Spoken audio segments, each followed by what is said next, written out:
2025 NEET examination method question. A microscope has an objective of focal length 2 centimeters. Objective focal length value 2 centimeters. പിന്നെ focal length of eyepiece തന്നിരിക്കുന്നു 4 centimeters. Eyepiece in the focal length 4 centimeters. Tube length 40 centimeters. Tube length 40 centimeters എന്നും തന്നിരിക്കുന്നു. ഇനി distance of distinct vision of eye. Least distance of distinct vision of eye തന്നിട്ടുണ്ട് 25 centimeters. Okay. The magnification in the microscope is. അപ്പോൾ magnification നമുക്കറിയാം രണ്ട് equations ഉണ്ട്.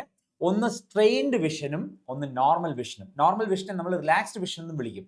Okay, നമുക്ക് ആദ്യം റിലാക്സ്ഡ് വിഷൻ ചെക്ക് ചെയ്ത് നോക്കാം. ക്വസ്റ്റ്യനിൽ അവർ സ്പെസിഫിക് ആയിട്ട് പറഞ്ഞിട്ടില്ല, അതുകൊണ്ട് രണ്ട് നമുക്ക് ചെക്ക് ചെയ്ത് നോക്കാം. മാഗ്നിഫിക്കേഷൻ ഇൻ റിലാക്സ്ഡ് വിഷൻ എന്ന് പറയുന്നത് L/FO into D/FE ആണ്.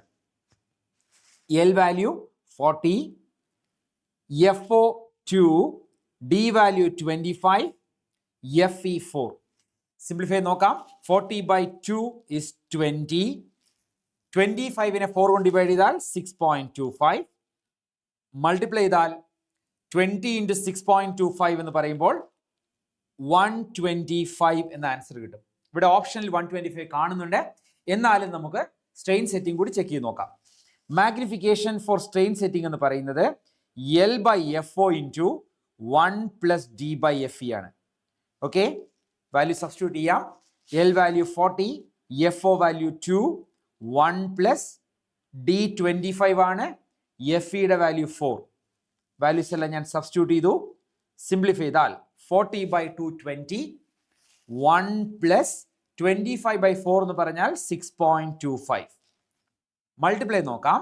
6.25ഉം 1ഉം കൂടി ആഡ് ചെയ്താൽ 7.25. അതിനെ 20 കൊണ്ട് മൾട്ടിപ്ലൈ ചെയ്യുമ്പോൾ 145 എന്ന ആൻസർ വരും. പക്ഷെ ഈ നമ്പർ ഇവിടെ ഓപ്ഷൻസിൽ കാണുന്നില്ല. അങ്ങനെയാവുമ്പോൾ തീർച്ചയായും നോർമൽ സെറ്റിംഗ് ആയിരിക്കും ഉദ്ദേശിച്ചിട്ടുണ്ടാവുക. ഓക്കെ, ഇപ്പൊ നോർമൽ സെറ്റിംഗിൽ ഇവിടെ ആൻസർ വരുന്നത് മാഗ്നിഫിക്കേഷൻ 125 എന്നാണ്. ഇപ്പോൾ കറക്റ്റ് ആൻസർ ഇസ് ഓപ്ഷൻ 3.